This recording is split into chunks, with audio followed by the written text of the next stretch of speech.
Hi, I'm Jack. Let's read some Reddit stories. This one's from r/wedding shaming. +1 wore a white dress because it wasn't a real wedding. Finally sitting down to summarize a wedding from several months ago wherein the accused is apparently still adamant that she did nothing wrong. 2 of my very good friends got married last autumn. They had their legal ceremony about 4 weeks before their wedding celebration. The legal wedding was just the bride and the groom's parents, while the celebration was friends and family. There was no ceremony portion of the day, but before food and the party aspect, it was confirmed on the invite that the couples would re-exchange their vows in front of their guests. Come the day of the wedding, everybody was arriving and milling about before the vow exchange was due to start. Around 5 minutes before the beginning, when most of the people had sat down, a couple walked in. I recognized the man as one of the groom's friends, but not the woman. She was, I'd come to find out, the relatively new girlfriend of the friend, started dating 6 months or so before the celebration. She was wearing a pure white halter neck silk dress. Everyone else, female, was wearing standard day wedding guest attire. Mid-daxy dresses, some florals or seasonal prints, a couple of jumpsuits or matching pantsuits. This woman stuck out like a sore thumb. After the vow exchange, a couple of the groom's friends did ask the friend what his girlfriend was thinking. He supposedly said words to the effect of, "I said this would happen, but she didn't want to hear it," before slinking off to the bar.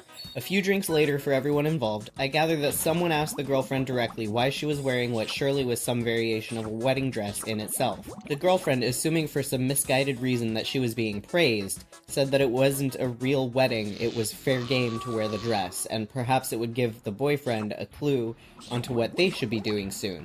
The boyfriend, upon being told this, immediately ordered and sunk a double whiskey. It goes without saying that the bride was wearing white, a lovely white summer dress that made her look beautiful. I gathered from the side of both families that it was suggested and nearly actioned that someone do the classic spill the red wine on the guest's dress thing, but the bride intervened and said it would only give her a chance to bring more attention on herself. It's not for this post, but I came to learn afterwards that the girlfriend had done quite a lot in a short space of time to rub people the wrong way in their respective friendship circle. The only other defense brought by the girlfriend after the fact was that the invite didn't say that white wasn't a banned color. Yes, it didn't, but we were all English, in England, at an a-religious English wedding. There are no blurred lines concerning culture and significant colors that she didn't know about beforehand. I know that for at least one wedding happening this year, the engaged couple had to have a wedding invite mocked up especially for the friend and girlfriend, in which a photo of the dress she wore to this wedding has been included with a big red cross through it, and text accompanying it to say that if girlfriend thinks to wear this again, they won't even make it through the front door of the venue. Well, my opinion on that was very dead dove do not eat, because it's just what it says on the tin. Nobody's asking if they're the asshole or not. It's obviously wrong to wear white to a wedding, but it is cathartic to hear when the person doesn't get away with it, except she kind of got away with it. I do think it's pretty funny the invite with the dress X'd out. You know what, that's pretty funny of whatever couple did that. Top comment, I absolutely hope that your friend sends that invitation to that couple, and I wish I could see their reaction. It will most likely be priceless. Somebody replies, I agree with you, but I suspect they may not be a couple by the time the invite goes out. Another reply, I mean, if 6 months in she's trying to push him to get married by wearing a bridal-ish white dress to somebody else's wedding, he should be running for the hills. Another reply, well, OP did say that when +1 mentioned that perhaps it would be to give the boyfriend a clue on what they should be doing soon, it did inspire him, but not in the way she intended. He was inspired to belt down a double whiskey. Belt down. Hopefully he'll come to his senses soon before she traps him with a pregnancy into either a marriage or 18 years of child support. Okay. Another commenter says, if she somehow gets that man to marry her, I hope every single one of you shows up in white informal wedding gowns. Agree. I think that'd be hilarious if she ever does get married, which she might. She'll probably find somebody. And somebody else in the comments just put that moment from The Office where Kelly wears white to, I think, Phyllis's wedding, and she just says, I look really good in white. That's a nice one. I always love somebody delusional who wears a white dress to a wedding. Here's one that was reposted to r/amIthedevil and originally posted in relationship advice. I, 33 male, am developing a crush on my wife's 34 female cousin, 33 female. How long until these feelings fade? Oh boy. I have a huge crush on my wife's cousin Candace. This is a terrible situation I found myself in.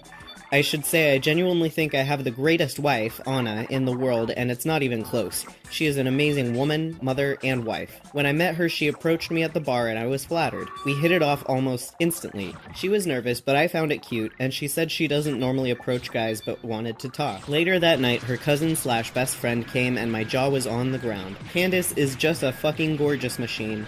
Everything about her, but it was too late. I did wonder how different things would have been if I had met Candace first, but 10 years later, I would say things worked out. We got married and have a great little girl. The thought had completely left my mind until recently. About 2 months ago, Candace had to drop something off, and I took off while my wife was at work. She had borrowed my laptop because hers broke while she gets a new one. We were just talking and drinking wine, watching 90 Day Fiancé, and she confessed to me that when she showed up, she thought I was handsome, and it sucked I was already talking to Anna. My jaw was on the ground, and I told her when I saw her, I was like, damn, and wishing I saw you first. And she was like, is that so? I immediately changed the subject, but my heart was pounding. Eventually, she left and went home. She later texted me later, saying she just wants to hook up one time and that she would text my wife that she needs help fixing her dishwasher and to reply yes or no and then delete the conversation. She said she would understand either way. I just said I will be over there and deleted the message. I waited and my wife said she will take care of our daughter and that Candace needs help with her dishwasher. I went over there with zero intention of having sex with her to let her know that we can't do this, but unfortunately things went the other direction and had sex. We agreed it was just a one-time you only live once moment and that was it. Unfortunately, that moment started bringing up old feelings I thought were gone. She became much more flirty, discreetly. I've started being distant towards my wife. We both know we can't act on it, but I wish we could be together, but it wouldn't hurt too many people and I can't do that. But at events we become closer. I had food on my face yesterday and she was wiping it off. That annoyed my wife, who said she can wipe off my husband's face. She even complained about it in the car, but I reassured her that she's overreacting. Yeah, I'm in a sticky situation, and I just need help removing my feelings before things get out of control. How can I lose these feelings so I can focus on my family? Edit. I get it, I'm a piece of shit. You don't have to tell me because no one feels more disgusted at myself than I am. I just want actual advice on how to have these feelings fade so I can focus on my family. I won't respond to comments just attacking me and not giving me genuine advice on how to make the best out of a really shitty situation. My opinion on that is I probably don't need to go to the comments to figure out what people were saying and why this ended up on Am I the Devil. It was posted a year ago, and there were parts of this that made me suspect that it's fake, like how he said my jaw was on the floor twice, but I don't think it's AI because there's really, really bad grammar immediately after that second time he said my jaw was on the ground. So, just an uncreative person. That doesn't necessarily mean it's a fake story. It also could be, because r/nothing ever happens.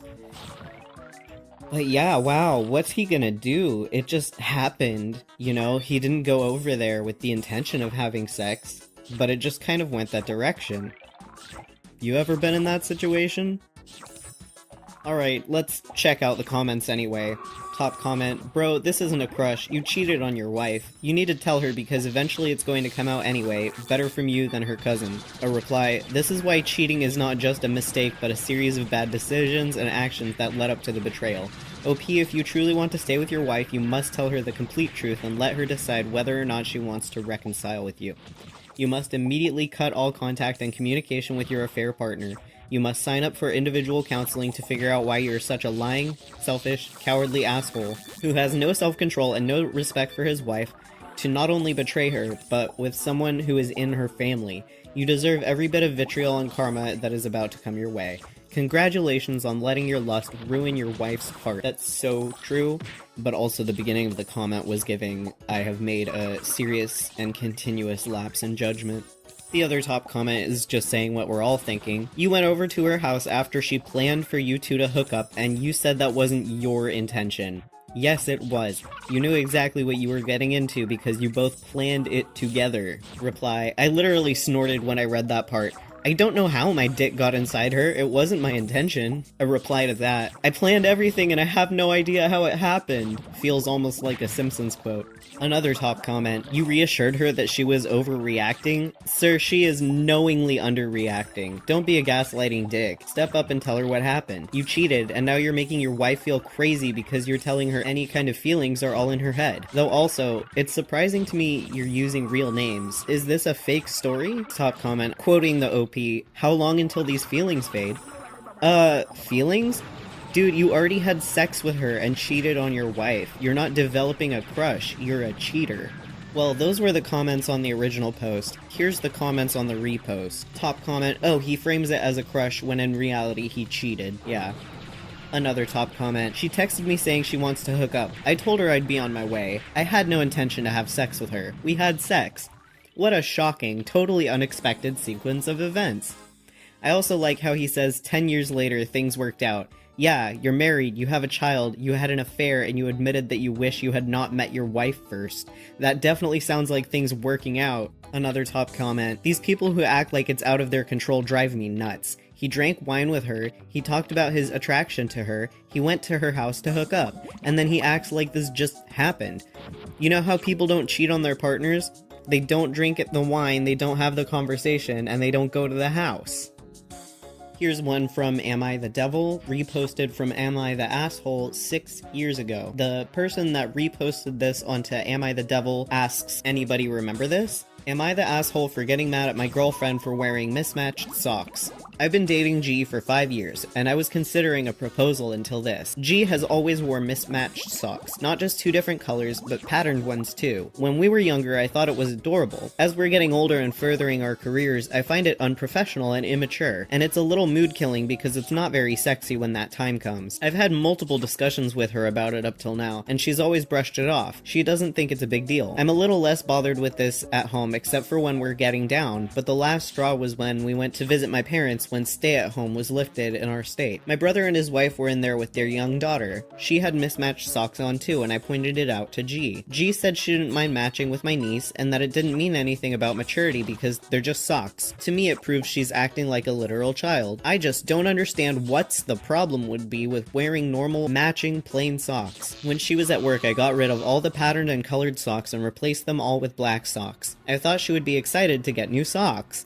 She blew up at me, accused me of being the immature one, accused me of needing to feel in control, etc. I just wanted her to dress like an adult, and I told her I don't want to marry an overgrown child. She's been staying with her sister ever since and won't speak to me until I understand. Am I the asshole for replacing her socks? They're just socks. My opinion. There's no ages on this story. Obviously, we know why he's the asshole. While I think mismatching socks are not a big deal, I do like matching my socks. If I can't match the colors, at the very least, I match them from the pack. But I'm not a big mismatched sock person, but obviously, if I truly loved somebody, it's ridiculous. Top comment, you're the asshole. 1, you should accept your girlfriend as she is. If you can't, don't fucking propose to her. 2, do not make major changes to your girlfriend's wardrobe without consulting her. Of course she blew up. That's a major lack of respect and agency. 3, they're just socks, huh? Then why can't you let this go? And I think that hits the nail on the head. Back to the original post, the top comment says, he literally burned them. I hope the girlfriend dumped him and is doing better now.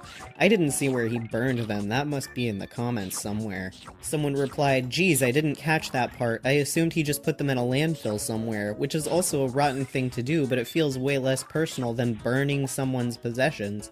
And someone replied to that saying, burning has a lot of hate behind it. I don't think I've ever burned something belonging to an ex, let alone something belonging to someone I'm currently dating. Okay, this one's reposted to Am I the Devil, with the caption, dude is unemployed and does no childcare. This'll be fun. It comes from True Off My Chest. My wife doesn't understand why I've had to take sex and specific affections off the table and she's upset. My wife and I have known each other for 8 years and we have a 5-year-old daughter. Ever since our daughter was born, my wife stopped feeling interested in sex. She's gotten her hormones checked at my request, but it seems she's honestly just fine with not wanting it more than once a month. Even during that one time we have sex, she's had to have a perfect day, had to have me take some chores she owns off her plate, give her a nice dinner and tend to her, lots of flirting through the day, and lots of non-sexual affection for even a chance that sex occurs, and sometimes it doesn't happen. I try not to show it, but I am worn out trying to put her in a good mood and trying to be perfect just for a chance to have her want sex with me too. I hate how this person is writing. I don't think this is sustainable or realistic for me. I feel like I'm not doing it for the right reasons. I don't want to perform affection that doesn't feel real for me. I want to hold and hug my wife and make her life easy because I love her, not because I want something out of her. And over the past few years, I've been doing it with other motives. I also want her to choose to want sex with me, not to go along with it because I shouldered so much responsibility in making sure she's felt headspace or it would... Jesus Christ.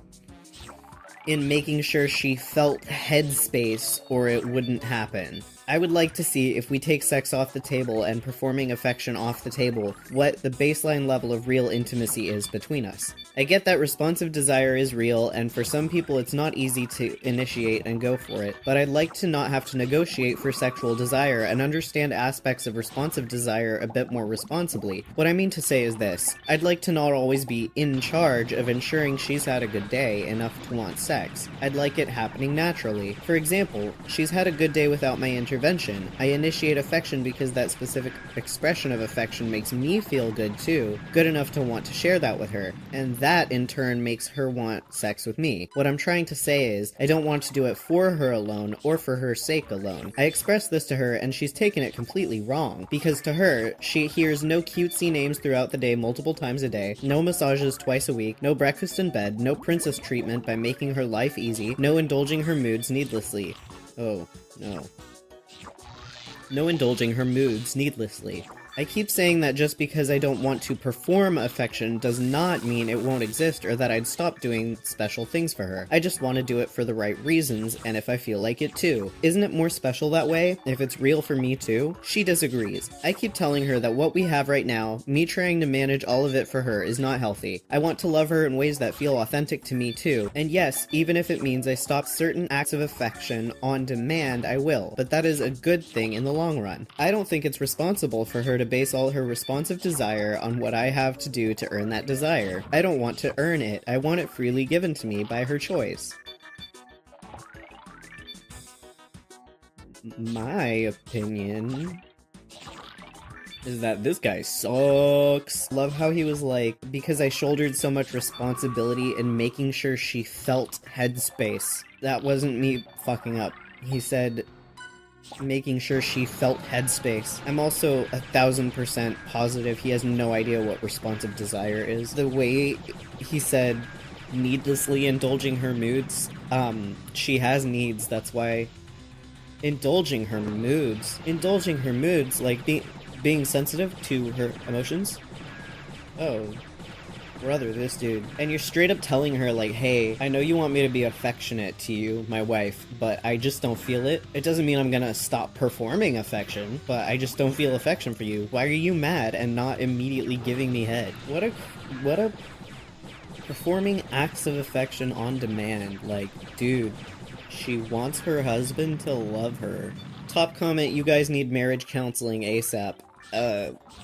I think that's an understatement. I think they need a divorce ASAP. Reply to that top comment, OP admitted in the other thread that he's unemployed and she does 100% of the domestic labor, which is what they agreed on before he got laid off. I wonder if he ever even had a job. Maybe he lied to her. A reply to that one, wait, he unemployed and complaining about doing chores? He should do 100% home labor. If she's working and doing home labor, no wonder she doesn't want to sleep with him. He's an asshole. Another reply, and he's complaining about having to do all the work of pleasing her just to get sex out of her once a month. The knowledge that people are like this everywhere is all that keeps me going from writing shit off like this as satire. Yeah, bro, that and how awful the OP was at writing this mess. AI could never say making sure she feels headspace. I'm not feeling very headspace right now, babe. Babe, I'm not feeling very headspace right now. The top comment on the version reposted to Am I the Devil says, comments in previous posts reveal he's been unemployed for 2 months, yet his wife does all the childcare and most chores. Apparently the stars have to align for her to want to have sex with him instead of just treating her like a person and helping out, and, checks notes, being nice to the person you married. Yeah, a reply to that one. He can only do chores and childcare if it arises for him, the natural desire that shouldn't be reactionary. He should want to do it for himself, not as some kind of performance. Dude thinks he's a philosopher of intimacy, meanwhile he can't even get laid in his own marriage. And this other reply highlighting the quote that I pointed out earlier. No indulging her moods needlessly. Kinda says it all, doesn't it? Yeah. And apparently the original poster of the story deleted the post and reposted it, rewording it to sound more sympathetic. I didn't feel sympathetic at all reading that, so it didn't work.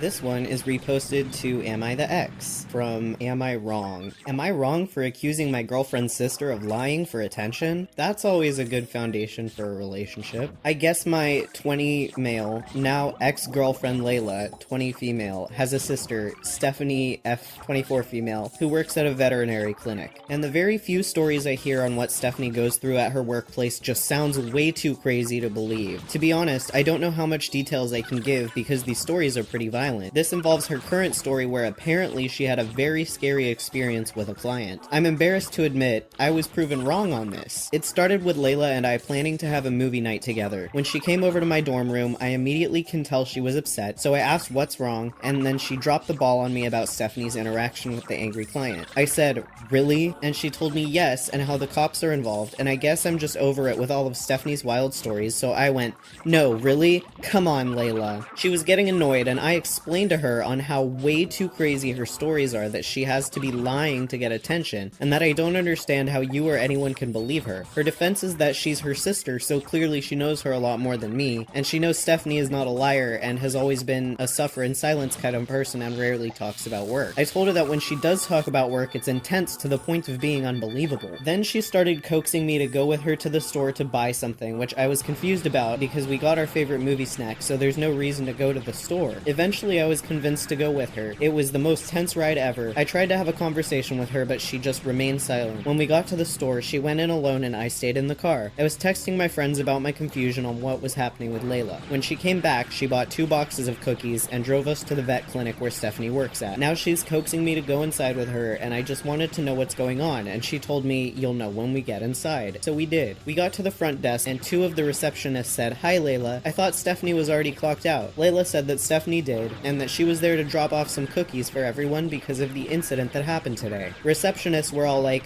oh, Stephanie told you about that? Yeah, that really scared us. And other comments confirmed that Stephanie was telling the truth. Once when we were outside, Layla just started power walking. When we got to the car, she turned around and looked at me like she's a mom waiting for her sulky kid. A woman with a dog was staring at us and I felt even more embarrassed, so I also started power walking. Inside, we just sat in silence with her staring at me really angry, and I said, okay, I was wrong, I'm sorry. Layla asked, do you still think she's a liar? I didn't answer right away, but I did say, well, I only know this one is true, I don't know about the others. She really hated that answer. The next thing I know, she keeps on repeating, get out and get an Uber, get out and get an Uber, get out and get an Uber. While I try to talk to her and calm her down, but eventually I did get out and she drove off without me. One of my friendses picked me up and we went back to our dorm. I texted to Layla, just in case you care, I made it back. And she texted back, I don't care and I'm done with you. This happened a week ago. She doesn't want to interact with me in our classes. She's ignoring my texts and calls. She hasn't joined me on our lunch dates. Am I wrong? My opinion, he's so obviously 20 years old. That's such 20-year-old behavior. After they went to the vet and she went back to the car and she power walked away from him and was standing there by the car and he's like, oh, you know, like she was a mom waiting for her sulky kid. Yeah, you were dragging your ass to get back to the car. If you're somewhere with your partner, they start power walking. Why are you not trying to catch up with them? Especially when you know you did something wrong. You know you're immature. You know you were dragging your feet. This is another one that just feels really cathartic. Like, the way that he describes the treatment that he received from her, like, that was exactly the right call. Drive him there, prove him wrong. This was his last straw, and he didn't put two and two together.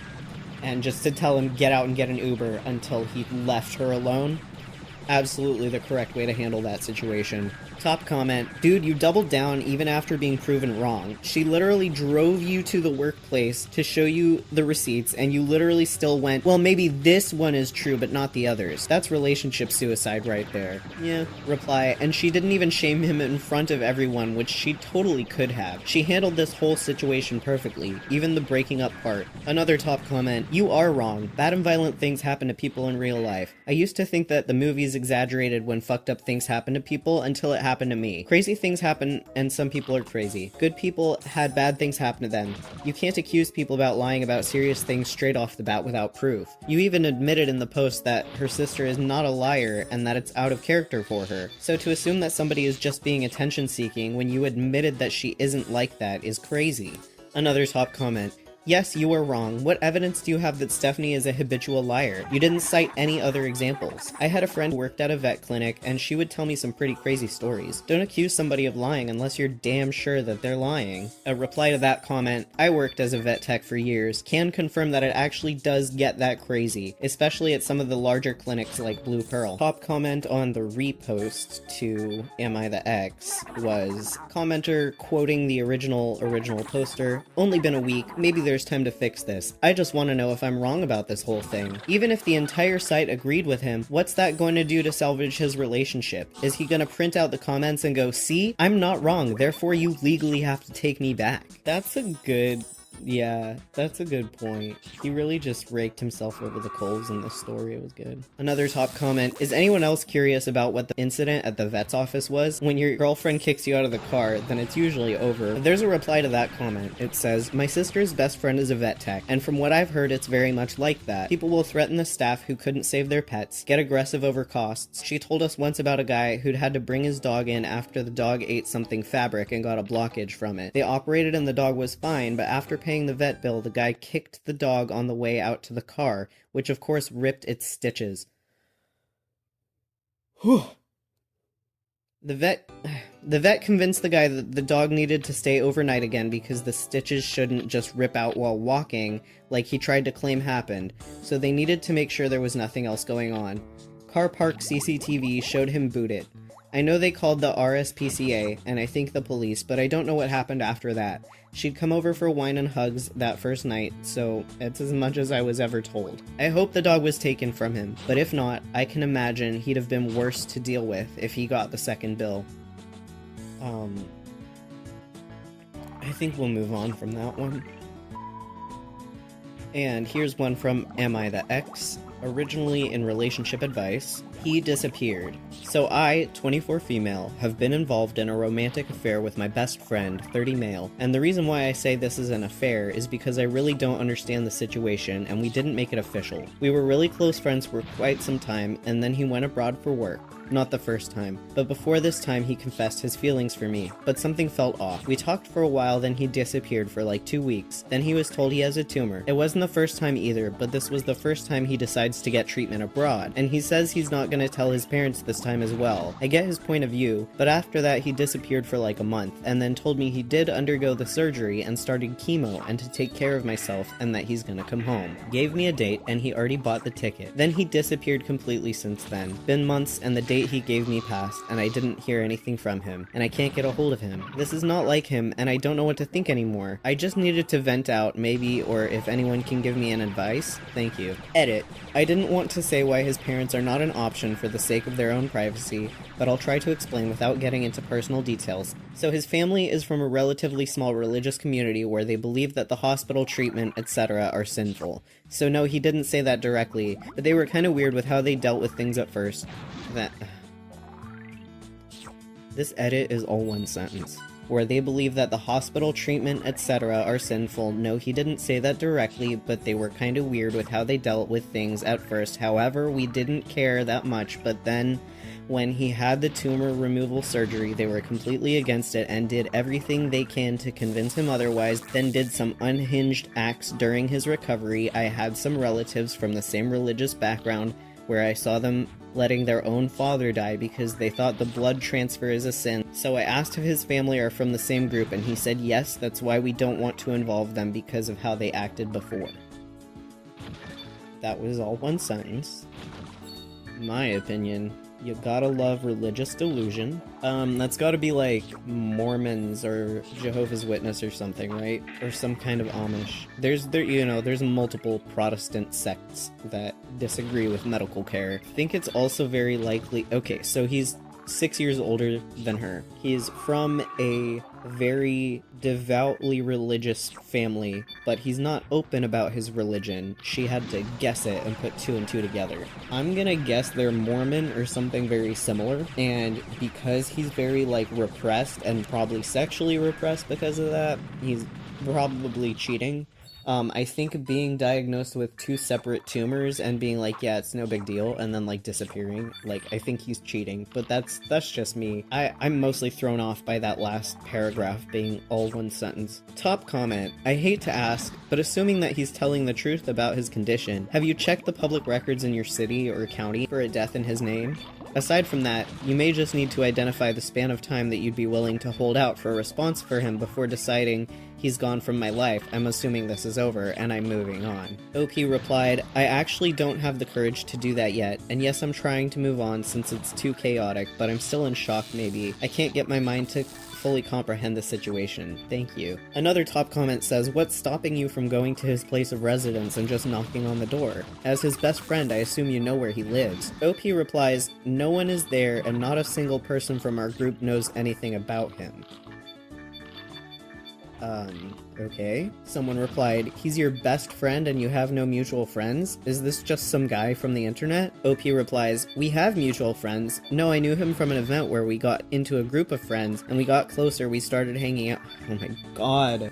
We have mutual friends. No, I knew him from an event where we got into a group of friends and when we got closer we started hanging out around each other's friends, but yet no one knows anything and we can't reach out to his family since he declared that he doesn't want that, and for his social media account he hasn't had a single interaction since he said he was taking chemo sessions. Was punctuation banned in your religion too? Reply, I truly believe he's with his actual family, and all of it is a lie. But if you don't, I can't comprehend how your best friend could functionally go missing for a month without you contacting the police where he lives to ask for a wellness check. And another reply, I mean, you could just reach out to his family and say you can't get a hold of him and are worried about him and ask if they've heard from him without mentioning the cancer or cancer treatments or even the going abroad. It sounds like that's the part he didn't want them to know about. Yeah, she also she sounds like she's probably more gullible and religious than him, so she probably doesn't believe in lying by omission. Like, she probably doesn't believe in, like, telling somebody something without telling the whole thing. If I'm her reading this comment, I think she would be like, well, but if I say that I don't know where he is, then they'll ask me why, and I'll have to just tell them. Like, no you don't, but whatever. Yeah, another person asked, is this a primarily digital friendship? And OP said no. Commenter, how is it that his friends don't know him? And OP said, I meant that his friends can't reach him either and that our mutual friends haven't heard from him since. Oof. Or gotten a hold of him. He lives alone and since he went abroad, we all know nothing, like he disappeared. Like, he sounds shady to me. Like, he's either dead or very shady. I think it's more likely he's pretty shady. Like, maybe he ran off to Las Vegas. I think that's just it. I think these people are Mormons, and I think he ran off to Las Vegas, and he's just living it up. Another commenter. Not a single one of your friends has contacted his family? Come on. OP, 42 downvotes. We have our own reasons why not to, so it's kinda not an option. Reply, so nobody cares that much? Got it. You can contact them without saying what he said he was doing, which I think is a lie, and just say you were worried you haven't heard from him. This is either bullshit or you know more than you're letting on. Ooh, the plot thickens. 18 downvotes. We care so much. We care so much, but sometimes things are way complicated than they seem. And of course there's things I won't say respecting his privacy, such as we won't contact his fam. But for this situation, I truthfully wrote it as it happened, thank you. He told you that his family doesn't care about his tumor and is just waiting for him to die, right? Alright, Vencat Foods saying what we're all thinking. I'll just say this now, he ain't coming back. It seems like he either died or completely lied to you on every instance and made sure that you were kept in the dark enough through mutual friends. He probably is out there somewhere with some other girl manipulating her. Either way, he's not gonna come back to you. You should probably move on and stop worrying about somebody who obviously doesn't care for you. Before you come back at me with, oh, but he wouldn't. Remember, you are the only one to know about this tumor, not his friends or family. Yeah, this girl's an idiot. No, I have to read this one. Man, this was gonna be the last one I was gonna read, but I found another one in the comments.